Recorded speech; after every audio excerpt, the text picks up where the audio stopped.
বেগম খালেদা জিয়ার রাজনৈতিক জীবন বাংলাদেশের রাজনীতির অজানা অধ্যায়, নেপথ্যের গল্প আর বিশ্লেষণের নির্ভরযোগ্য ঠিকানা। আপনি দেখছেন পলিটিক্যাল ইনসাইট। আজকের ভিডিওতে আমরা তুলে ধরব সত্য, ইতিহাস আর বাস্তবতার নিরপেক্ষ বিশ্লেষণ। ভিডিওটি শেষ পর্যন্ত দেখুন। বেগম খালেদা জিয়া বাংলাদেশের রাজনীতির এক অনন্য ও প্রভাবশালী ব্যক্তিত্ব।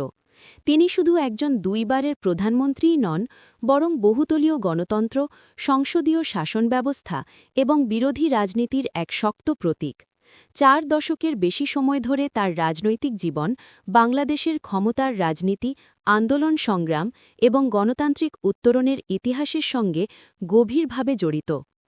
শৈশব ও পারিবারিক পটভূমি।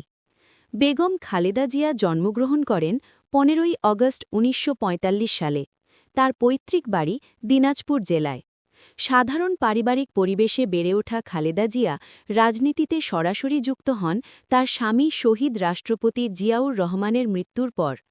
জিয়াউর রহমান ছিলেন মুক্তিযুদ্ধের অন্যতম সংগঠক, স্বাধীনতার ঘোষক এবং পরবর্তীতে বাংলাদেশের রাষ্ট্রপতি। রাজনীতিতে প্রবেশ ও বিএনপির নেতৃত্ব।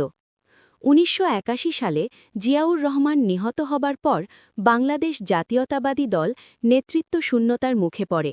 এই সময়ে দলের তৃণমূল নেতাকর্মীদের অনুরোধে খালেদা জিয়ার রাজনীতিতে সক্রিয় হন। 1984 সালে তিনি বিএনপির চেয়ারপারসন নির্বাচিত হন। একজন রাজনীতিতে অনভিজ্ঞ নারী হয়েও অল্প সময়ে তিনি দলকে সংগঠিত করতে সক্ষম হন। স্বৈরাচার বিরোধী আন্দোলনে ভূমিকা 1982 থেকে 1990। 1982 সালে সাময়িক শাসক হুসেন মোহাম্মদ এরশাদ ক্ষমতা দখল করেন। এরশাদ বিরোধী আন্দোলনে বেগম খালেদা জিয়া গুরুত্বপূর্ণ ভূমিকা পালন করেন। তিনি বহুবার গ্রেপ্তার হন, গৃহবন্দী থাকেন এবং রাজপথের আন্দোলনে নেতৃত্ব দেন। আওয়ামী লীগ সহ অন্যান্য বিরোধী দলের সঙ্গে যুগপথ আন্দোলনের ফলে 1990 সালে এরশাদ সরকারের পতন ঘটে। এই আন্দোলনে তার সাহসী নেতৃত্ব তাকে গণতন্ত্রের নেত্রী হিসেবে প্রতিষ্ঠিত করে। প্রথম প্রধানমন্ত্রিত্ব 1991 থেকে 1996।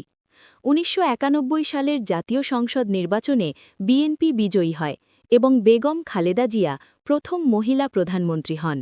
তার সরকারের সবচেয়ে ঐতিহাসিক অর্জন হল দ্বাদশ সংশোধনী, যার মাধ্যমে রাষ্ট্রপতি শাসিত ব্যবস্থা বাতিল করে সংসদীয় শাসন ব্যবস্থা পুনঃপ্রবর্তন করা হয়।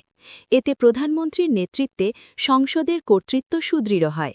এই সময়ে শিক্ষা, নারী উন্নয়ন এবং গ্রামীণ অবকাঠামো উন্নয়নে কিছু পদক্ষেপ নেওয়া হয়। তবে বিরোধী দল ও সরকারের মধ্যে সংঘাত তীব্র ছিল। তত্ত্বাবধায়ক সরকার আন্দোলন ও বিরোধী বলীয় ভূমিকা 1996 থেকে 2001। 1996 সালে ক্ষমতা হারানোর পর খালেদা জিয়া বিরোধী দলীয় নেত্রী হিসেবে গুরুত্বপূর্ণ ভূমিকা পালন করেন। বিএনপি নিরপেক্ষ তত্ত্বাবধায়ক সরকারের অধীনে নির্বাচনের দাবিতে ধারাবাহিক আন্দোলন করে। এই আন্দোলনের ফলেই পরবর্তীতে সংবিধানে তত্ত্বাবধায়ক সরকার ব্যবস্থা যুক্ত হয়, যা দীর্ঘদিন বাংলাদেশের নির্বাচন ব্যবস্থার একটি প্রধান বৈশিষ্ট্য ছিল। দ্বিতীয় প্রধানমন্ত্রিত্ব 2001 থেকে 2006। 2001 সালের নির্বাচনে 4 দলীয় জোটের নেতৃত্বে বিএনপি বিপুল বিজয় অর্জন করে এবং খালেদা জিয়া দ্বিতীয়বার প্রধানমন্ত্রী হন। এই সময়ে অর্থনৈতিক প্রবৃদ্ধি, বিদ্যুৎ উৎপাদন বৃদ্ধি, যোগাযোগ অবকাঠামো উন্নয়ন এবং কিছু সামাজিক নিরাপত্তা কর্মসূচি গ্রহণ করা হয়। তবে এই সময়কাল ছিল রাজনৈতিকভাবে অত্যন্ত বিতর্কিত। সন্ত্রাস, জঙ্গিবাদ, দুর্নীতির অভিযোগ এবং 2004 সালের 21শে আগস্ট গ্রেনেড হামলার ঘটনা তার সরকারের সময়কেই বাংলাদেশের রাজনীতিতে এক সংকটময় অধ্যায় হিসেবে চিহ্নিত করে। 2007-2008 জরুরি অবস্থা ও গ্রেপ্তার। 2007 সালে রাজনৈতিক সংকটের প্রেক্ষিতে সেনা সমর্থিত তত্ত্বাবধায়ক সরকার ক্ষমতায় আসে এবং জরুরি অবস্থা জারি হয়। এই সময়ে খালেদা জিয়া গ্রেপ্তার হন এবং তার বিরুদ্ধে একাধিক দুর্নীতির মামলা হয়। এতে তার সরাসরি রাজনৈতিক কার্যক্রম সীমিত হয়ে পড়ে। কারাবাস, অসুস্থতা ও সাম্প্রতিক রাজনীতি। 2018 সালে জিয়া অরফানেজ ট্রাস্ট মামলায় দণ্ডপ্রাপ্ত হয়ে কারাবন্দী হন। পরবর্তীতে তার শারীরিক অবস্থার অবনতি ঘটে। চিকিৎসার জন্য তিনি দীর্ঘ সময় গৃহবন্দী অবস্থায় থাকেন। যদিও তিনি সরাসরি রাজনীতিতে সক্রিয় নন, তবুও বিএনপির নীতি নির্ধারণে তার প্রভাব বজায় রয়েছে। ঐতিহাসিক মূল্যায়ন ও উত্তরাধিকার। বেগম খালেদা জিয়ার রাজনৈতিক জীবন বাংলাদেশের আধুনিক ইতিহাসের অবিচ্ছেদ্য অংশ। তিনি একদিকে যেমন স্বৈরাচার বিরোধী নেত্রী, অন্যদিকে তীব্র রাজনৈতিক মেরুকরণের অন্যতম কেন্দ্রবিন্দু।